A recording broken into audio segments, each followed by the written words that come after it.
Whether you're dreaming of a retirement with sand between your toes and a cold one in your hand, hitting the road to chase the winds of adventure, or spending time with your grandchildren, this show is intended to help you get there. Welcome to Coasting in Retirement with your host, Josh Knoll. You've worked too hard throughout your career to spend your retirement worrying. So sit back, kick up your feet, because we've got lots of financial tips and tricks to share to help you get exactly where you want to be. Here's Josh. Good afternoon, everyone. Welcome in. Welcome to Coasting in Retirement. Thank you for joining us today. We're excited to have you as always. We got another great show coming your way. And for regular listeners, I do have some temporary bad news. Michelle Lee Melton will not be joining us today. In fact, not only will she not be joining us, I don't have a guest co-host for the first time on this show. I'm flying solo. Why am I flying solo? Because I got very, very busy the last couple weeks, really super busy, and I didn't have time to prepare a show outline, which typically I'll do for our guest co-host, just kind of give them an idea of what direction we're heading.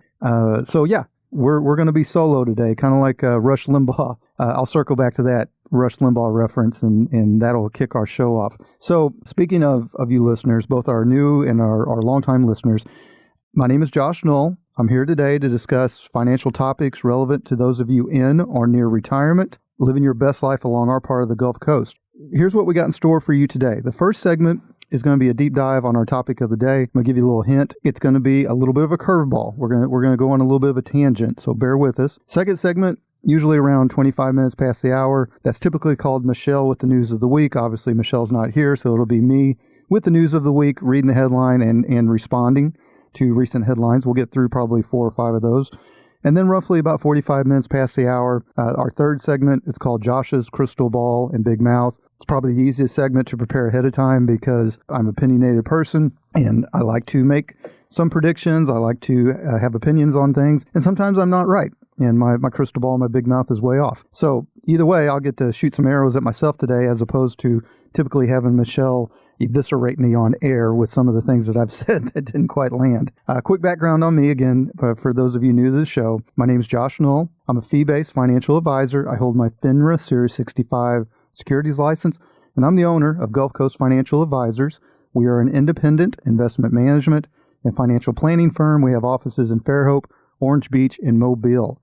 You can find more information on me and Gulf Coast Financial Advisors by visiting our website, gulfcoastfa.com, or feel free to give us a call at 251-327-2124. Now, if you just missed that contact info, do not worry. I will repeat it several times throughout the show. All right, so back to the show and what I opened with. And again, apologize to regular listeners. Michelle is obviously very, very much a fan favorite, but there just wasn't enough time to get prepared like we normally do this week. She will be back next week. And also for our regular listeners, the following week, we plan on having J.D. Gardner from Aptus Capital Advisors join us again. The show we did here recently with J.D. got a lot of great response. Thank you all for that. If you want to hear our previous episodes, including the ones just mentioned with J.D., go to our website, go into the podcast tab, click on Coasting in Retirement, and you can see all of our previous episodes there. All right, let's get on to the show. So I mentioned Rush Limbaugh in the beginning, and I want to make sure a couple of points of clarification. I am not comparing myself to Rush Limbaugh. Rush obviously was, by most definitions, the most successful radio show host of all time. In fact, if I remember correctly, it was somewhere around 20 million listeners would tune in to him daily. I think it was just an absurd number like that. As popular and as well received as this show has been, again, a lot of due credit to Michelle, we're nowhere near 20 million. But I do have some things in common with Rush Limbaugh, including flying solo. A lot of people may not remember, but Rush actually recorded his show by himself. Of course, he had a producer, but he would make reference to a co-host named Snerdley. I don't know if you all realize this, but Snerdley didn't exist. That was just Rush. Whether you liked him or didn't like him, the guy was obviously very light on his feet and pretty, by most definitions, a pretty smart guy. But he'd carry on two-way conversations with an off-air co-host called Snerdley that, as far as I know anyway, did not exist unless that was a nickname for his producer. But you never heard Snerdley actually talk because I don't think Snerdley existed.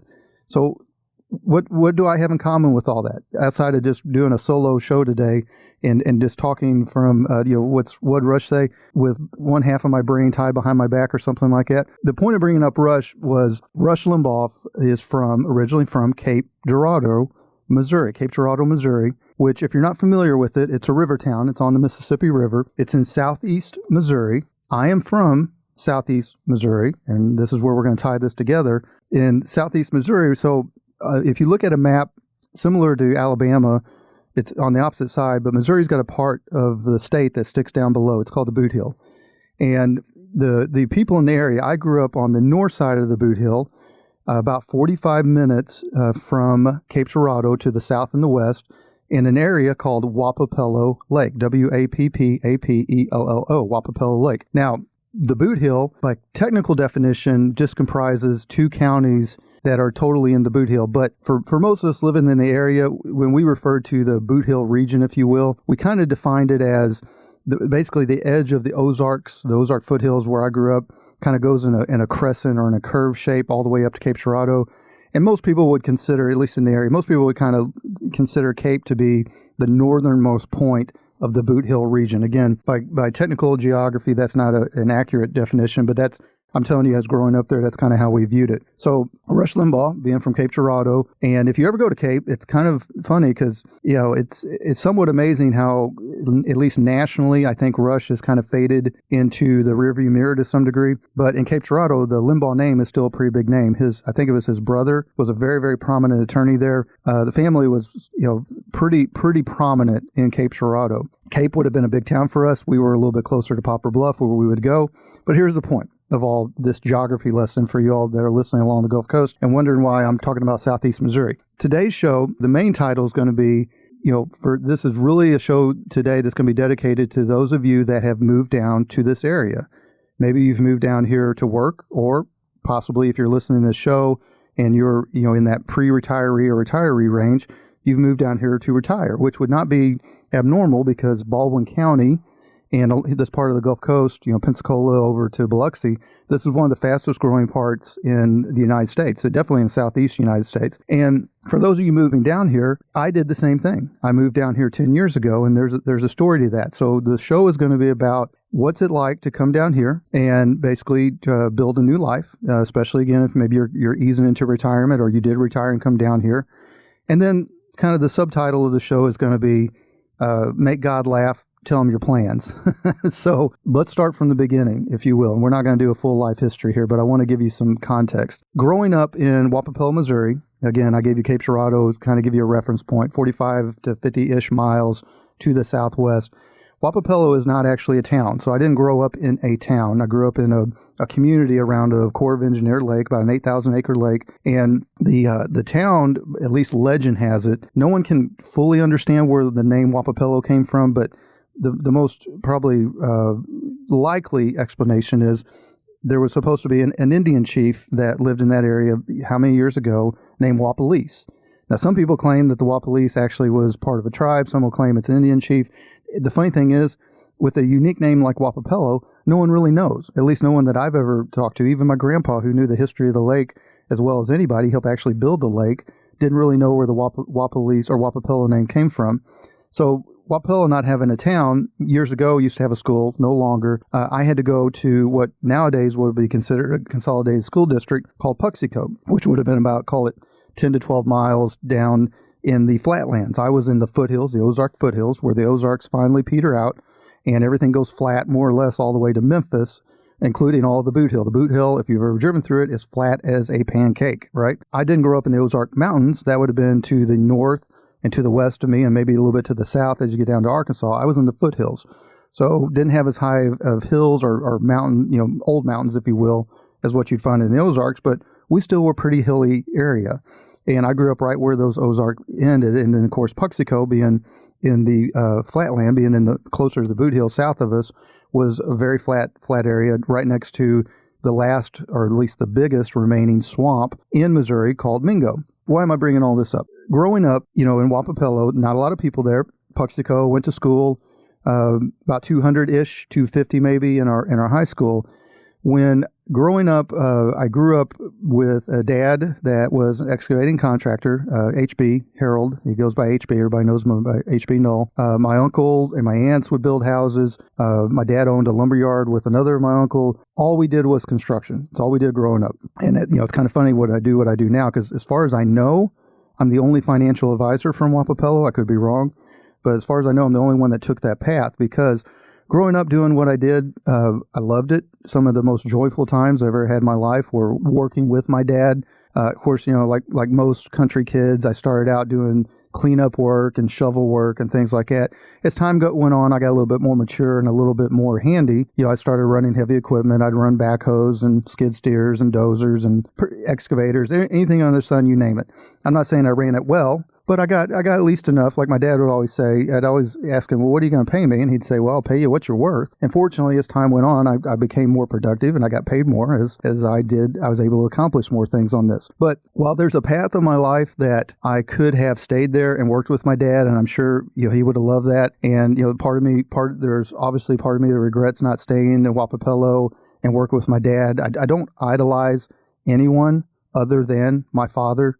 I never really tried to be better than him. I just wanted to be, in my opinion, as good as he was. I wanted to be as thoughtful and as calm and as caring and strong. My dad growing up was so quiet, which is funny because, I make my living by talking. Now, my dad's gotten older and he talks quite a bit more, but I blame most of my storytelling ability on my grandpa, who, rest in peace, Grandpa Eldon, but never shut up. He had a story for everything. So growing up there, running heavy equipment, living the construction life, a life now that if I went back to, I probably wouldn't last a week because I've gotten so soft, just basically working on a computer and running my mouth. But, and going to Puxico, going to a small school, I actually graduated, did pretty well in school, and I got a scholarship opportunity to what was then Southwest Missouri State, now known as Missouri State. And as regular listeners will know, I always tease it. I call it the Harvard of the Midwest. That's not entirely accurate, but it's a great school. I did well in school, graduated with, good grades. Everything was going great. And the reason I'm telling you that all is because, if you take those moments in my life, coming from a small town, big fish, small pond, if you will, or at least that's what I thought I was, going to college, doing great, coming out of college, landing a great job, I thought that I had this thing licked. I had an overinflated sense of my specialness. And some of you all will recognize that, particularly some of y'all that grew up in a small town. It's just a different environment. There's pros and cons to it, but one of the definite pros to it is you just don't have as much, you're not part of a herd ever. In fact, everywhere that I've moved in my career, I've usually been one of one. There's typically not been many other people, if anybody, from Wappapello. Number one, there's not that many people there to begin with. Number two, there wasn't a ton of kids, to grow up and move away. And number three, most of them that did, not all, but a good chunk of them that grew up in that area stayed. And there's nothing wrong with it. My dad will never, the roots run deep from HB Null in Wappapello, Missouri. And as I've gotten older, I've come to really, truly appreciate that, including my mom. My mom loves the area. My dad and my mom have been married now, I think, 52 or 53 years. I grew up in an environment that was very loving. I never wanted for anything. I tease and I say, I grew up as kind of the last of the Mohicans, right before technology came in and easier money flow and things like that. We worked hard and we built a great life, and I credit my mom and dad for that. But coming out of that environment, I graduated college, I moved to Kansas City, and I came in just thinking I was hot stuff, right? And as I went to Kansas City, I tried doing the corporate job thing. I didn't fit in. Back then, if I wasn't wearing shorts, I was wearing jeans and boots. And you can imagine how well that went over in corporate America in Kansas City. So I lasted a couple years in corporate America. And then what did I do? I pivoted right back into construction. And I started first developing land, and I built a couple houses for some friends and some previous family. And once again, everything couldn't have gone better. This would have been the early 2000s. So those of y'all that were in real estate in the early 2000s, particularly around 2001, 2002, that things started getting pretty busy. And for the next, call it 8 to 10 years, that's exactly what happened. Things went fantastic. I built probably one of the most productive and busiest custom home builders in that part of Kansas City. I was in southeast part of Kansas City. I ended up developing 3 neighborhoods. And as you're hearing this, everything that had been happening in my life to that point told me that I was unique. I was special. I was a Wapapello's golden boy is what I felt. I would have never admitted that publicly back then, and I can't believe I am now. But I'm admitting it now because I realize how foolish and naive and young and arrogant and full of myself I was, because I think you all kind of know where the story's going. You can imagine in 2008, a young kid, I was still at that point, gosh, what would I have been? Maybe in my early 30s? Yeah, early 30s, because I was born in 75. Somebody that had never failed, at least not in any type of big way. 2008 taught me a terrible and an incredibly valuable lesson, life lesson. It changed everything. I failed for the first time in my life, and I failed spectacularly. I mean, because I was young and I was aggressive, and as I mentioned earlier, I was full of myself. I pushed it super hard coming in, outsider to Kansas City, again, probably the only guy from Wapapello there, at least the only one that I knew of, and pushed it too hard. In 2008, in 2009, it just smoked me. I mean, my construction company, my development company, all of it went bust. So here I am, first time I've failed in my life. I've got 2 young kids at that point, third one coming for too long. I've got to pivot. This is where I started getting into financial services. So in 2009, in the height of the housing recession, and looking back then, our mindsets were so damaged. We went from flying so high to flying so low that we thought everybody was broke, right? And so I took more or less whatever job I could get. I'd gone to college and I have 2 degrees, but the most important one is I have an economics degree, because at some point I wanted to get in economics and finance, the things I do now. Again, as I mentioned earlier, I got sidetracked by getting back and getting into the dirt. Fine, built about 40 houses, and I'm proud of what I did.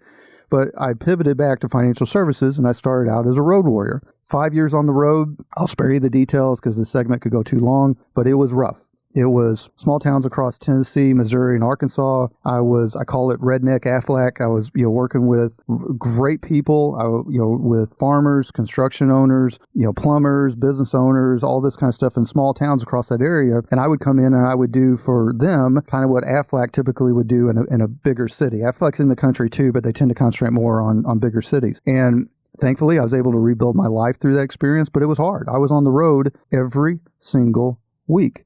So when I had a 5-year contract, for those of you in the industry listening, I had a 5-year vesting. So, make it to that 5 years, you get vested, you get your renewals, and off you go with your life. So I survived that 5 years, which was pretty rare in that industry, actually, because it's a turn and burn industry. And I came and I moved down. I actually moved while I was still on the road, moved here to Alabama, to Fairhope to start. I live in Daphne now. And basically came out of that with the intentions of using this renewal base to start a financial planning investment management firm, which I kind of did. But to be honest with you all, when moving down here the first 2 or 3 years, about starved, because the skills that I had learned on the road, which was very transactional, get in, meet the people, make the sale, and move on, is not the type of skill that you need in this line of work. This line of work, financial planning, investment management, all the things that I do with Gulf Coast Financial Advisors, that is relationship based, and relationships take time. And so I had to unlearn some of those techniques. I had to relearn, go back to my roots, if you will, to where you got to look in the long term. And any of y'all listening that's in the industry, that it's hard to look in the long term, particularly when you're starting out, because this is the financial planning business, for those of y'all that are not in the industry, is a very lonely business, especially when you are starting. It's hard. Think about, especially moving down here, where I didn't know a soul, but even if I knew a bunch of people, think about hanging your shingle and all of a sudden you're pivoting and you're asking people, hey, trust me to invest your money. That takes time. It takes a lot of time. And it did. It took me 2 or 3 years to even get my feet underneath me. It took a couple years to even get legit. And it really was around 2018, 2019 when things really started like, okay, this is going to work. It's still painful. It's horribly painful financially, but we're going to make this thing work. As we have grown, and as with everything, I've told you all this before, pardon my French, but I've done everything, well, we'll say butt backwards. I've done everything but backwards in this business. One, coming in at a late date, I was already in my mid-30s, fully formed man. and then basically coming up on the insurance side, as opposed to doing like the traditional route where maybe you go to like an Ed Jones and get your training. I've done everything because I was on my second act a little, in my opinion, a little prematurely, but I was on my second act and I had to move. I had to hustle. And at this point now I got 3 kids and I got to figure this thing out. And right or wrong or indifferent, and any of y'all listening that know me very well, you know that I can be very stubborn and I have a unique way of looking at things. And I'm going to blame my upbringing in Wapapello because we were the only, my dad would always say, if you're going to make it around here, son, you got to work twice as hard for half as much, is what he would always say. So I kind of brought that mentality. And thankfully, as time went on, and the reason there's even this radio show is because Gulf Coast Financial Advisors became a legitimate player around here. I would argue that we are probably one of the more active. Definitely, I'm active in the community with growing among the independent advisor space. And I think we've at least burst on the scene enough to where some of the bigger players, the more established players, know who we are. And I'm proud of that. But the point of all this is, if you had asked me back in Wapapello to lay out my life's plan, there is nothing that I just said that would have been part of that plan. Maybe building houses, maybe getting in financial services, but definitely not in the manner in which I did it. I did everything backwards. I did everything the hard way. And part of the struggle, to be honest with y'all, is my own faults. That's one of the, I call it the joys of getting older, is you can be self-critical. You can realize, especially with guys mature later than women, you can realize like, oh my gosh, I'm not as special as I thought I was. I'm going to have to work harder. I'm going to have to learn new skills. I'm going to have to do this if this is going to be successful. And that was a hard lesson, but it was something that I learned, thankfully. And as a result, I was able to build the life that I have now. Fast forward to now, I'm 100% owner of Gulf Coast Financial Advisors. We are growing. This radio show is hopefully to tell our story and to attract new opportunities and new clients, and it's done a great job with that. But at the end of the day, I'm a storyteller. And again, I blame that on my grandpa, but I think we have a unique story. And I think it also it's something that maybe hits home for some of you all, that when you want to talk to a financial advisor, a lot of times you feel that you're coming into somebody that has just had money figured out from the very beginning. And to be honest with y'all, some of those guys have. I have peers and friends in the industry. It's almost like they just got the golden touch. They've never had any problems. They come out of college, they get started young, and they just shoot the moon. And I think that's wonderful. And I'm happy for them. I don't begrudge it, or I'm not jealous. But that's not my path. So for those of y'all that are moving down here as we wrap this segment up, for those of y'all that are moving down here or moved down here, for those of y'all that have had your own life, make God laugh, tell them your plans. Troubles, if you've got knocked off track, if you've had money troubles and you've had to rebuild your life, if you decide to reach out to us, there will be no judgment made, period. Because who in the world am I to judge when I have had so many missteps of my own? Thankfully, I've learned from those missteps, and right now, the path ahead for Gulf Coast Financial Advisors, and for me personally, has never been clearer. And I think that we're just going to keep doing what we're doing, and we're just going to keep growing. And more importantly, in my opinion anyway, we're going to keep growing in a way where we leave people better than we found them. That's the goal. If I had done this coming out of Wapapello, coming out of college, young hotshot, if I'd gotten to the business at that age, it would have been a disaster because I didn't have perspective. I didn't have experience. I didn't have scars of my own mistakes. So now when somebody comes in and they want to actually, this nest egg, this thing they've built up over the years, they've worked so hard, they've been dedicated, they've made sacrifices, all this. It's not my money, but I'm going to treat it as if I would treat my own money. And that is a product of, finally growing up. So for those of you all that are interested in having that conversation, again, you can call us at 251-327-2124. Or you can go to the website, Gulf Coast FA. That's FA as in financialadvisor.com. On there, if you want to see more of my story in writing, there's a little bio page. Plus, in the upper right-hand corner, you can click the Calendly link. That'll put a 15-minute conversation on my calendar. If you call, it's not a sales pitch. We're just going to have a conversation, and I'm going to tell you honestly if I think that I could be of use to you or if I can't. And if I can't, I'm going to direct you in what I think is the best direction for you to go. So yeah, would love for you all to reach out to us. Thank you for listening to my story. We're going to start transitioning to segment 2. And in segment 2, we're going to what's been going on with the world.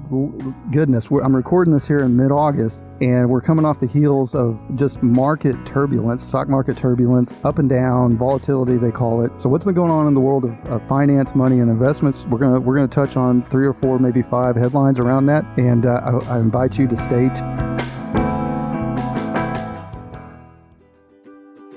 A multidimensional financial services company, Providence Partners serves the needs of independent insurance, financial, and employee benefit professionals. The team at Providence Partners serves other business professionals like property and casualty agencies, registered investment advisors, community banks, and benefit brokers to assist in their clients' risk management planning. Whether an individual or business owner client, this planning includes income replacement protection, planning for extended healthcare costs, family needs, and generational transfers of wealth. At Providence Partners, we give you access to industry specialists. Those specialists focus on business succession, business owner planning, family and household protection, estate planning, planning for that income loss, or planning for long-term care solutions. Providence Partners is an Alabama-based company. We have offices in Birmingham and along the Gulf Coast. Our website is providencepartners.org, and you can reach us any of the working days.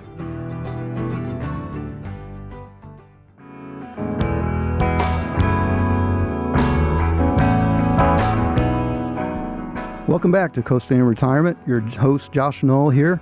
So as I discussed before the break, every week, typically Michelle is joining me. For those of y'all just timing in and regular listeners, Michelle is not available today, but she will be back, and she's not available because it's totally my fault because I got super busy in my real job and did not have a time to prepare an outline. So we're doing this one off the cuff, and we're storytelling today. But we're still going to talk about financial articles related to our topic of the day, especially articles that pertain to those of you in or near retirement.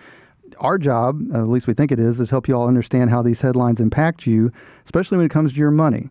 Now, quick note, if you want to read our referenced articles yourself, we include the links in our show transcript where you can find that on our website, gulfcoastfa.com, on the podcast tab. We upload those episodes every Monday after the show airs on Sunday. So without further ado, here's the news of the week.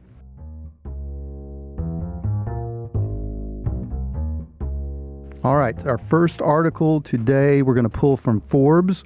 And again, regular listeners, usually Michelle reads this. She'll be back, promise. The Forbes title, recent article, and this is the reason I'm bringing this up, doesn't have anything to do with the opening segment per se, but it's definitely a question I'm getting asked a lot. Forbes has an article that says, does the recent stock market dive indicate a recession in 2024? So recent stock market crash, try not to timestamp these episodes, but so we'll say a week ago on a Friday, and then definitely the following Monday. Here recently, we had a considerable sell-off in the stock market. And for those of y'all that pay closely attention to your investment accounts, it was pretty jarring. It's funny that in 1987, what's called Black Monday, I believe, I would have been 12 years old, the Dow Jones dropped 500 points. And it was huge. I mean, it lasted for a long time. Even at 12 years old, I remember, the stock market crashed, even though, the stock market fell and they didn't tell us that Alabama song, I think. Anyway, back to the point.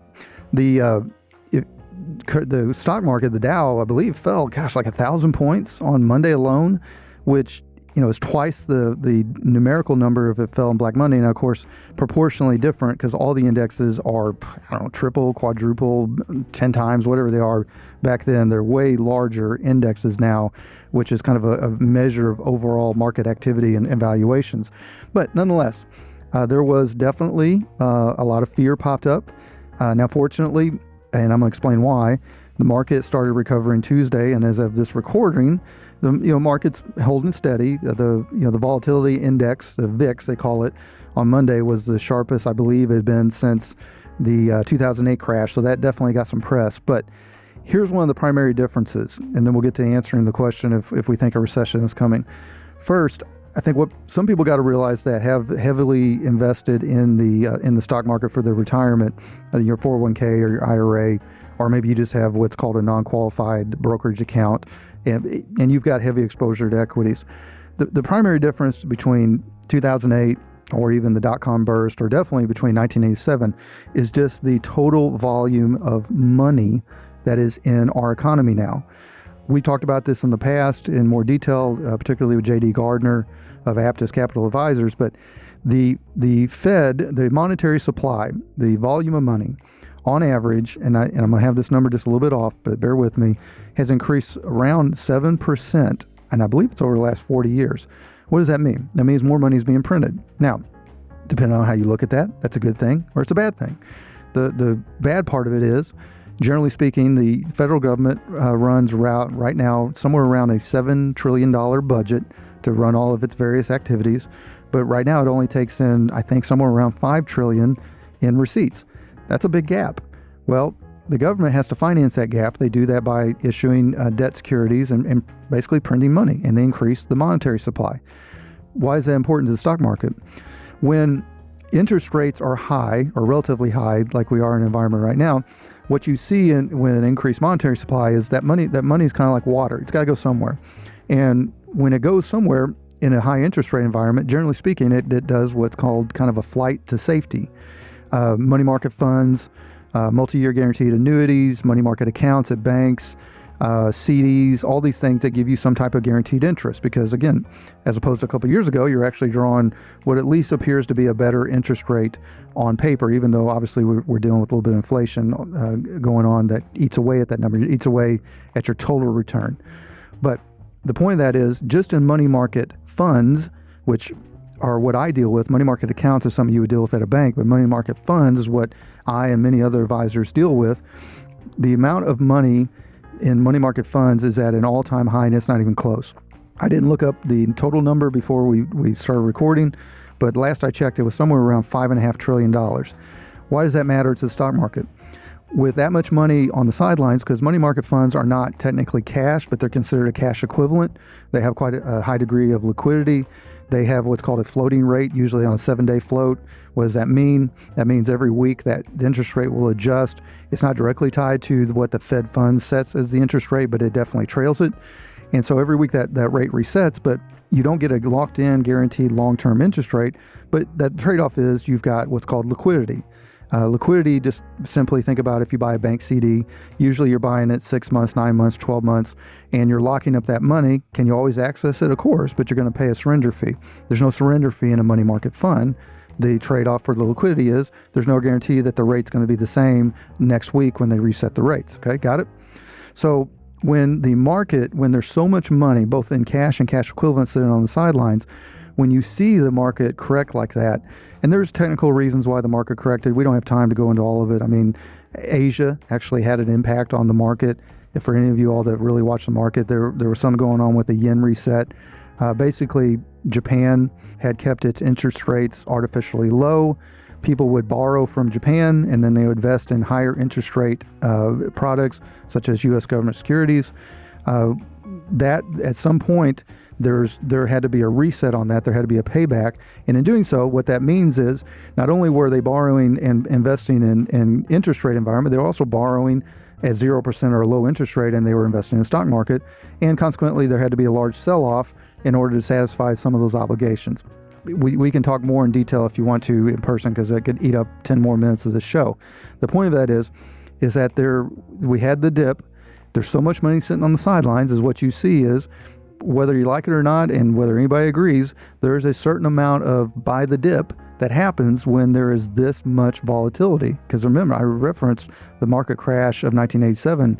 Proportionally, the market crash of 87 was way greater than this recent dip. But nonetheless, we now live in a time since COVID where the market may be up or down 1,000 points in any particular day, and no one even bats an eye anymore. But you got all this cash sitting on the sidelines. All this cash floods into the market.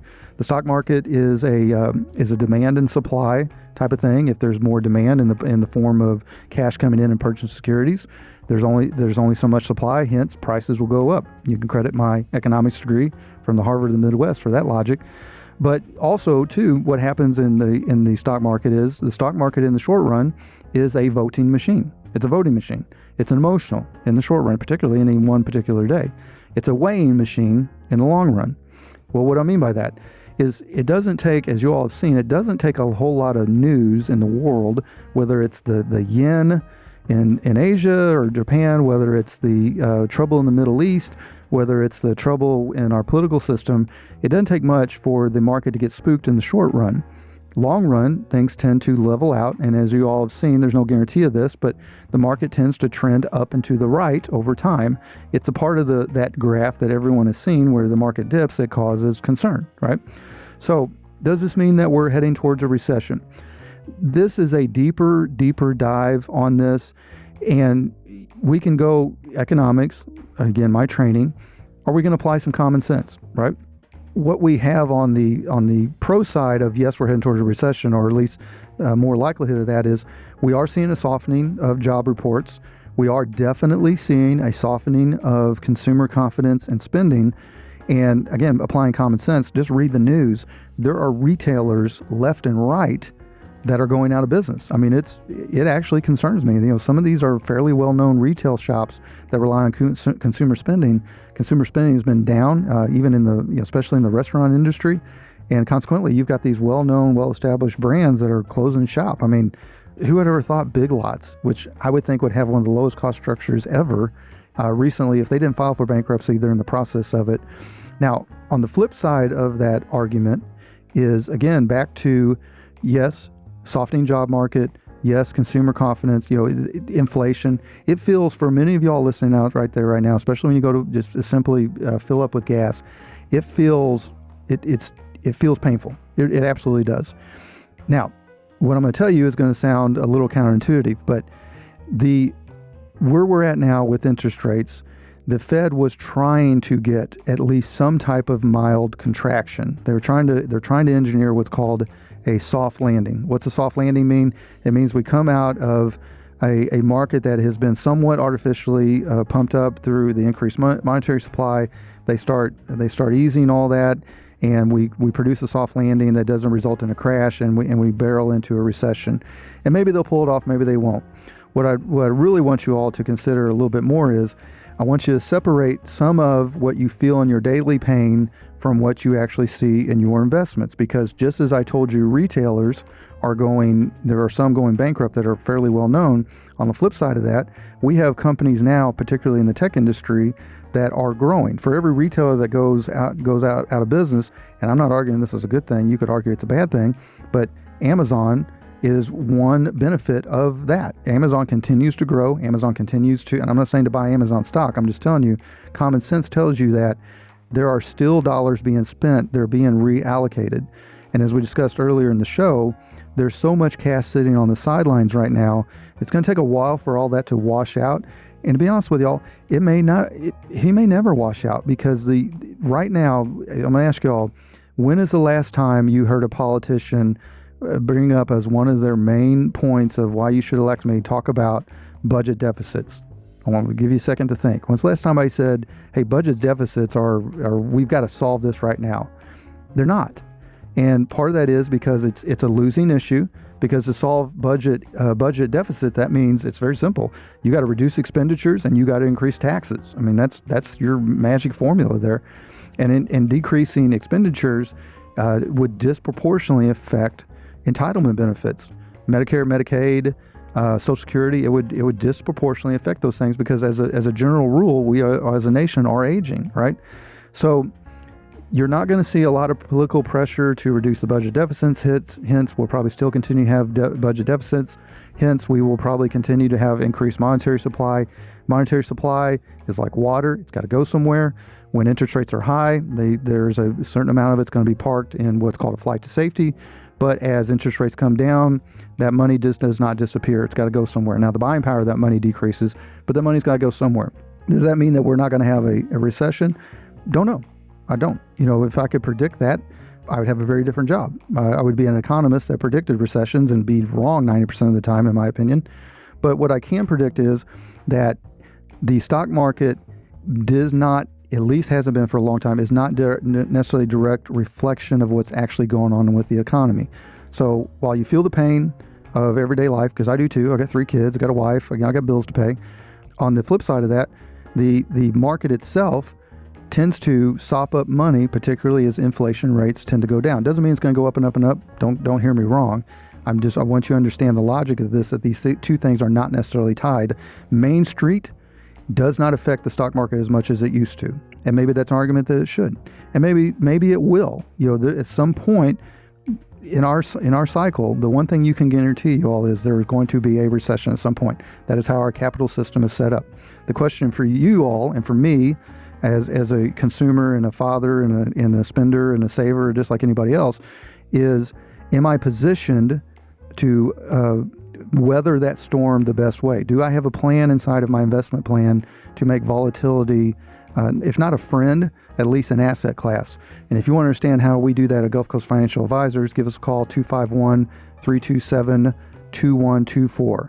All right, next up, I referenced in this episode Aptus Capital Advisors, so I'm going to pivot to them, and they work as a sub-advisor for Gulf Coast Financial Advisors. Neither company is affiliated. They own their company. I own my company, but they're an incredibly valuable resource for an independent advisor like me that more or less allows me to compete with the big boys around here, anybody.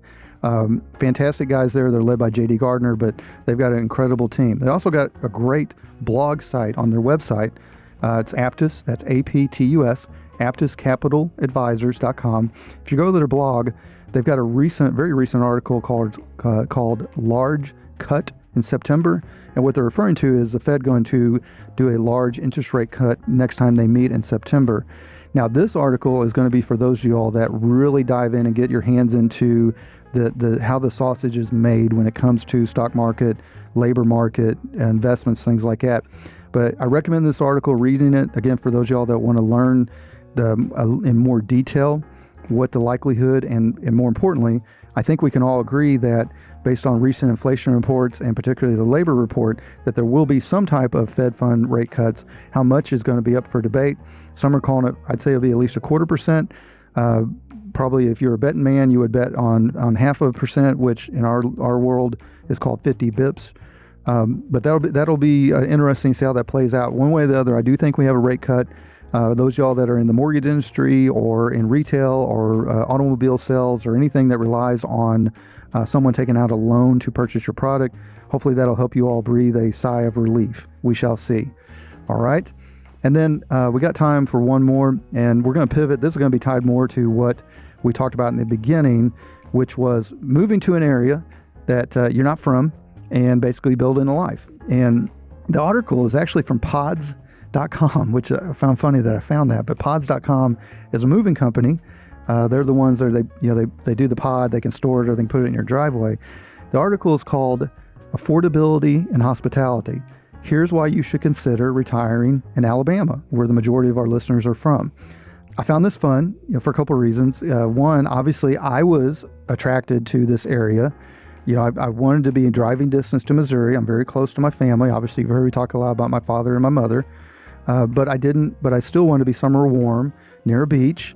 I'm a big boat person. So is Michelle. So is, my kids, everybody. We love being on the water. And in Missouri, you have a great boating season. You got a lot of great lakes. I grew up on a fantastic lake called Wappapello Lake. That's, if you ever want to get away from the crowd, go to Wappapello. It's beautiful in the Ozark foothills.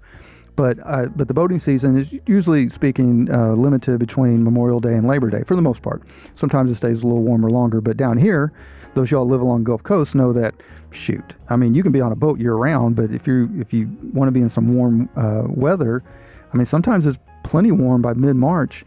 And I've been on my boat and breaking a sweat in mid-October before too. Right now in August, it's the devil's front porch. So getting on a boat and hopping in the water sounds great to anybody. But the boating season is much longer. So they talk about the weather, obviously, and the beaches. They talk about pros and cons. The cost of living in Alabama is nationally fairly low. It's even lower than Missouri. And they talk about, the fun part is they mention a couple cities. And those of y'all that live in Fairhope, especially if you're longtime residents, you're probably almost worn out now between Southern Living and all these other sites telling the world how great Fairhope, Alabama is. But of course, Fairhope's on there. Now, normally Fairhope is listed as the number one small town to move in if you're going to move along the Gulf Coast, particularly if you're going to Alabama. But in this particular case, it came in number 2 behind Alexandria, Alabama, which, to be honest with you, I've never been to. I've been to Alexandria City at Lake Martin, never been to Alexandria. But Fairhope's number 2. And then even more fun, Gulf Shores coming in at number 3. Foley, look at you all in Foley. I got some great clients in Foley. I love Foley, Robertsdale, that whole area. They came in at number 4. And then where I currently reside in Daphne came in at number 6. So I didn't go through the whole list, but we at least, they listed 6. Baldwin County, guess what? It was 4 of the 6. So there you go. All right, folks. Well, that's it for our news of the week. Again, those are articles that we feel pertain to those of you in or near retirement. Now, especially with the questions around what's going on with stock market, what's going on with interest rates, what's going on with recession, those first 2 articles are a great resource. If you'd like to continue the conversation around those items or just in general around your financial plan or your investments, just give us a call, 251-327-2124. That goes to me. I know when a radio show person is calling, and I will answer it, and it's kind of fun. And I'm just as raspy on the phone as I am on the radio. So again, blame the Ozarks for that rasp. Or you can go to the website gulfcoastfa.com, and there's a blue Calendly link upper right hand corner. Click on that. Put a 15-minute conversation on there. For those of y'all that like to type messages out, you can type a message on the website, and also my email is on there. But either way, reach out to us. We're easy to get a hold of. We like talking to people. I like talking to people, and everybody has a unique story, and I consider myself a storyteller, so I'm always willing to listen to your story. All right, folks, coming up next, Josh's crystal ball and big mouth. What have been some of my predictions? Have I been right? Was I ever wrong? How wrong? If I don't have Michelle here to totally, just cut me in pieces. But what do I think is going to affect investors in the near future or maybe the long-term future? We talk about all these things, and we poke a little fun at my big mouth. Stay tuned.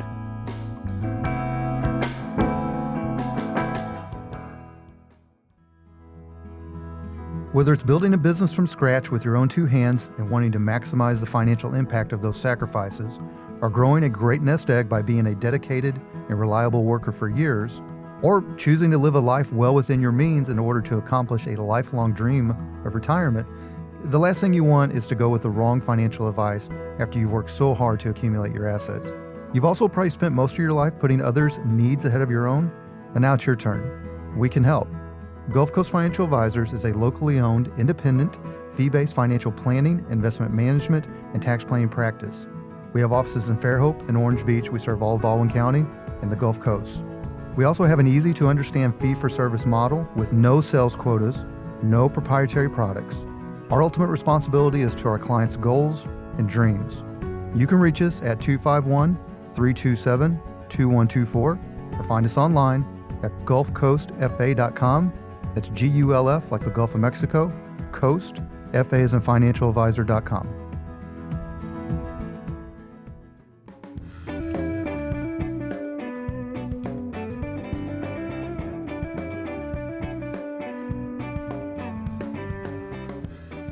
All right, welcome back. Your host, Josh Knoll here.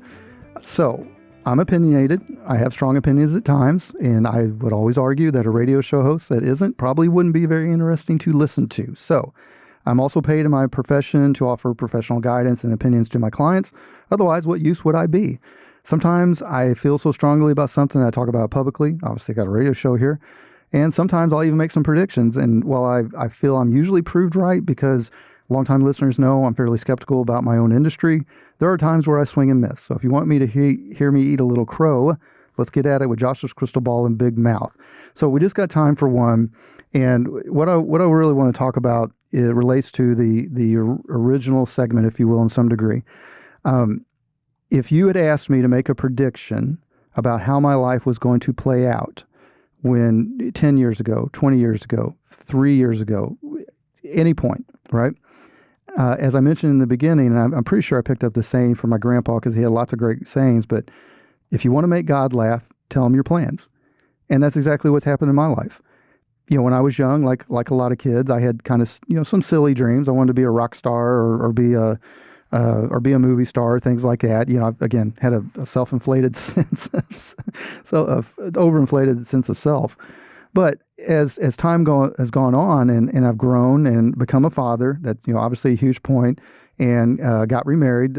Regular listeners will know that Michelle and I have been married. We've been married now for, it's been several months now, and we've been together last couple of years, and she's been just a tremendous blessing to my personal life and my kids and my family, my extended family, but also she's an incredible co-host, and she's been a huge asset to what we're trying to accomplish at Gulf Coast Financial Advisors.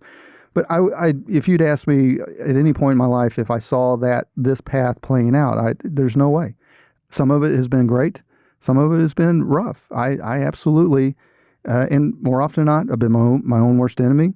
There's been things that have happened out of my control, but there's definitely been times where I've made my own life harder. But as Frank Sinatra said, I did it my own way, and that's kind of how I approach it. And a lot of you all will recognize that.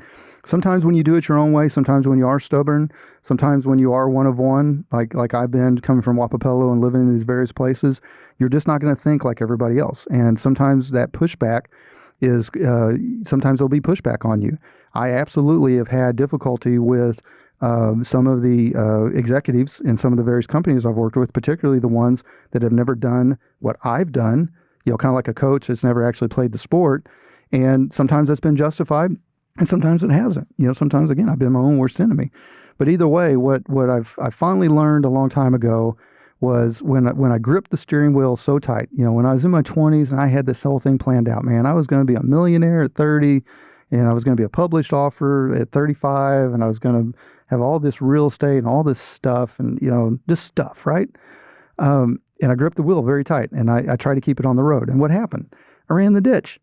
And as time went on, I realized I got to let go of the steering wheel to some degree and I got to have faith. I got to have faith that things are going to work out. And guess what? They've worked out. Now, has it been pretty? No, not always. It's been tough. There has been, I have dealt with legitimate trauma. I've probably caused legitimate trauma. But at the end of the day, I poured myself into this new life, especially in my mid-30s when I had to pivot away from how I identified as me. Who was Josh Null? Well, I was a builder of things. I was a developer of things. I was a creator of things. And all of a sudden, that got ripped away from me. And it got ripped away literally overnight. For those of y'all that were tied to real estate in any fashion back in 2008, 2007 to 2009, you know exactly what I'm talking about. And it was hard. I lost my identity. And what I had to do is I had to pivot and lean on faith.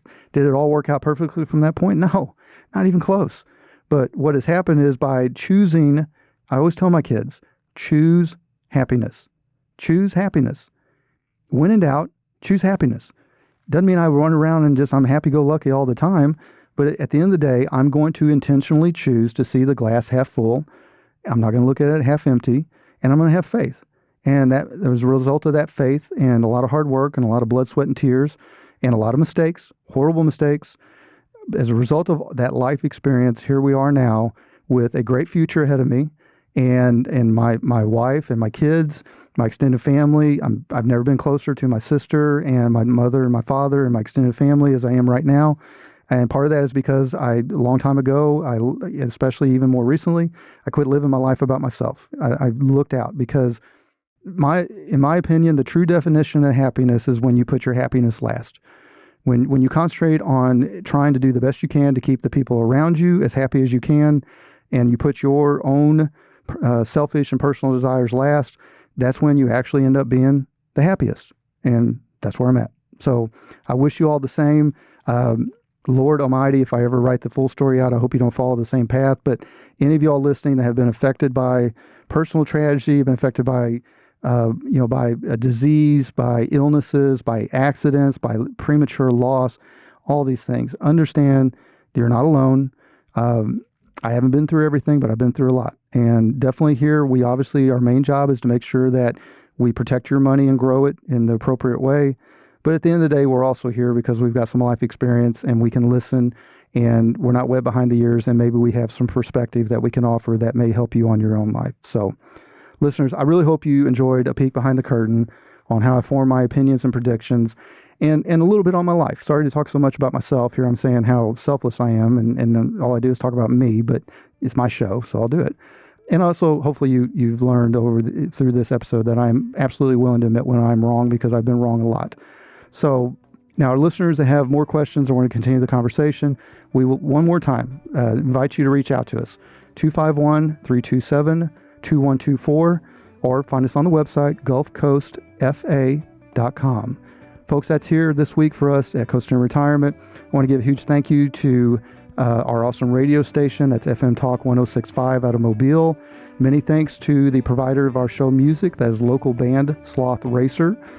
Huge thank you to the show producer, that's Mr. Chazare Gray. Also got my son, Peyton Null, coming up the ranks to help with producing. And really, as always, my sincere appreciation for all of you out there that have been listening and joining us on this journey. We would love to be part of your journey as well. Till we talk again next Sunday, I want you all to have a productive and wonderful week. This has been Coasting Your Retirement with Josh Null. Gulf Coast Financial Advisors, LLC, known as GCFA, is a registered investment advisor offering advisory services in the state of Alabama and in such other jurisdictions where it is registered, filed the required notices, or is otherwise excluded or exempted from such registration and/or notice filing requirements. Registration does not indicate or imply that GCFA has attained a particular level of skill or ability, nor does it constitute an endorsement of the firm by the Securities and Exchange Commission, the SEC, or any other state securities regulator. The Coasting in Retirement radio program serves mainly to disseminate general information, including those pertaining to GCFA's advisory services, together with access to additional investment-related information, publications, materials, and links. The publication of this radio show should not be construed by any client and/or prospective client as GCFA's solicitation to effect or attempt to effect transactions in securities, nor should be interpreted as GCFA providing personalized investment advice or any type of professional advice for compensation wherever this program is broadcast. Any subsequent direct communication by GCFA with a prospective client will be conducted by a representative that is either registered or qualifies for an exemption or exclusion from registration in the state where the prospective client resides. Certain information, news stories, headlines, data, charts, graphs, figures, or statistics presented on this radio program may have been obtained from third-party sources that are believed to be generally reliable, but which GCFA may not have independently verified. GCFA does not and cannot guarantee the timeliness, accuracy, or reliability of any such third-party information and undertakes no obligation to update or correct any information that may become obsolete, unreliable, or inaccurate. This radio program also contains the opinions, views, and perspectives expressed by Josh Null and any other GCFA representative, which are solely their own and do not necessarily reflect the opinions, views, or perspectives of GCFA as a firm. Such personal views and opinions should not be construed as endorsements or professional advice from GCFA. GCFA makes no representation or warranty regarding the accuracy, completeness, or reliability of any information on this radio program and disclaims any liability for any direct or indirect loss or damage incurred from using or relying on such information. GCFA and Providence Partners are not affiliated, nor are any of their respective representatives.